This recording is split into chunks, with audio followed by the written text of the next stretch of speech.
Hi, Rick from Reno Warriors. Welcome back to our ensuite. Here we have the finished product. The customer is currently using this ensuite, which is what she should be doing. So we're just having a quick look for you guys so we can finish it off. When I was mentioning about the epoxy resin on the floors, and on this occasion on the walls as well. So the epoxy resin itself hardens up just like the tile.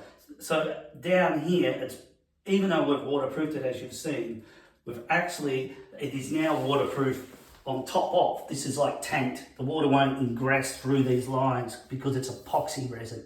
We do all our floors in epoxy resin, and the walls will be up to the customers if they wish to go ahead with that style. Again, level floor.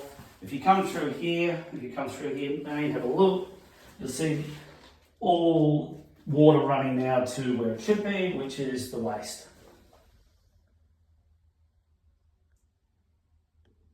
The water stop you don't see, of course, because the glass is on top of it, the glass panel, all hidden. And on this occasion, they've gone to the ceiling. We don't always do that, but that's what the customer wanted on this occasion. And that's it. We don't have any dramas. They've been using this now for a couple of months. And of course, we don't have any dramas. So signing off, and I'll see you on the next one.